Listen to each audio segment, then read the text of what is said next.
Hey guys, it's Eric with Low VA Rates, once again wearing one of my favorite red swag shirts because we like to remember everyone deployed every Friday. If you'd like a cool shirt like this and many others, we would love to send you some. All you have to do is reach out to us and we'll give you more details. But please wear red on Friday if you support the military or if you've served. That's what we do. And by the way, if you're watching this on our YouTube channel, down here to the right of your screen, there's a little red subscribe button. We would love for you to be a subscriber to our site, our YouTube page that is, because we're always spitting out really good content that's going to make you smarter and better prepared when it's time to buy a home or refinance a home. So today, we're going to talk about your credit score, okay? Something a lot of people want information on.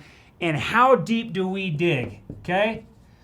How deep? It's funny, when we were getting ready for this video and I was just looking over the notes, somebody said 6 feet. Well, listen, if you haven't lived through coronavirus, I don't know where you've been, but just like social distancing, you got to try to stay 6 feet apart. Got to throw that in there because 3-4 years from now when this video is spinning out there on the internet, we're all going to remember the tough time we went through. That said, man, we can go really, really deep on your credit score, more than 6 feet if you will. Sometimes we go kind of shallow. I'm going to explain why we go deep on some and why we kind of stick there around the surface on others. So really, keep in mind, the VA has no rule on FICO score, okay? So no FICO minimum. Many of our videos talk about this, and if you're watching this, in the next couple of weeks from filming, you might say, well, wait a second. I heard Low VA Rates does have minimum FICO scores. We do right now. Because of coronavirus. We probably won't within a month or two because things are starting to get back to normal. I'm not going to go into details right now on why that is, but the VA has no minimum FICO score, and 95% of our life as a company, we have followed the VA. So that's what I'm going to focus on right now. There is no minimum score. However, what the VA does ask us to do is analyze your credit history. What's credit history? Well,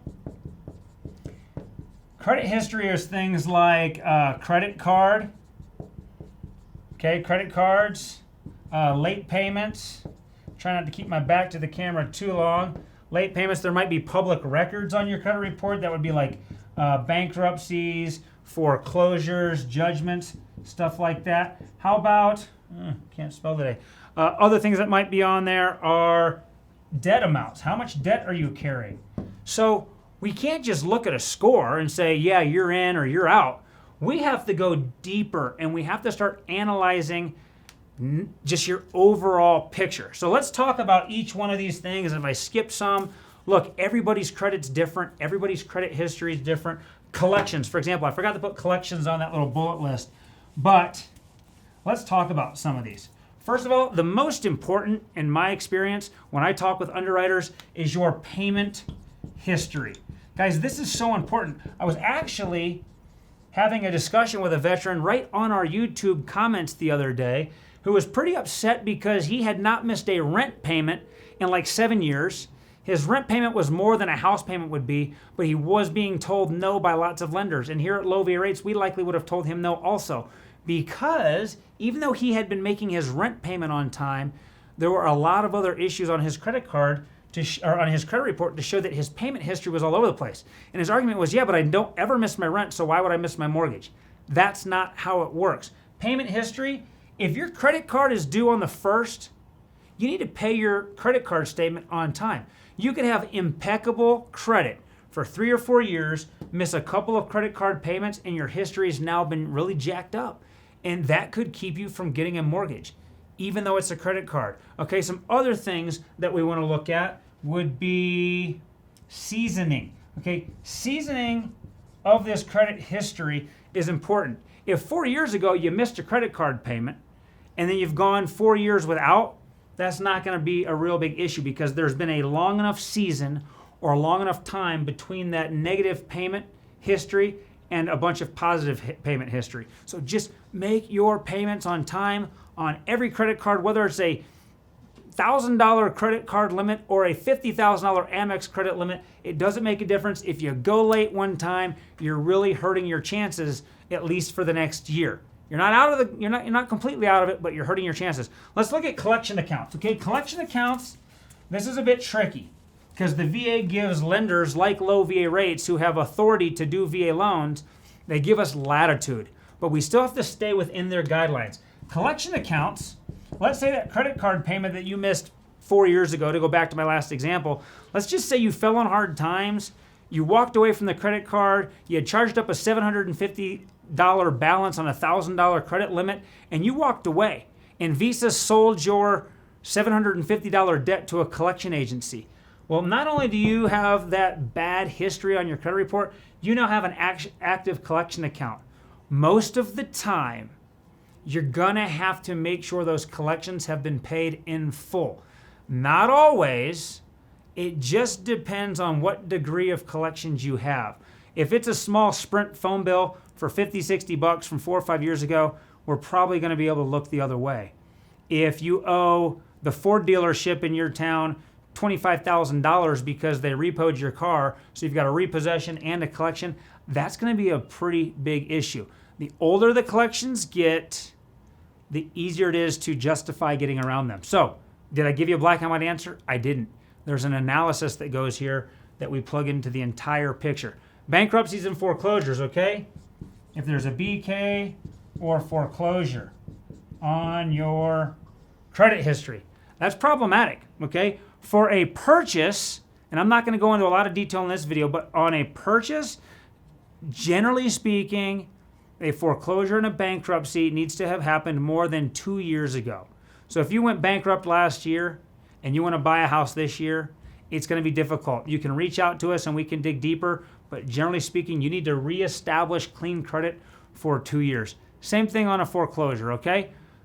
Court judgments or tax liens also. So judgments, am I spelling right today?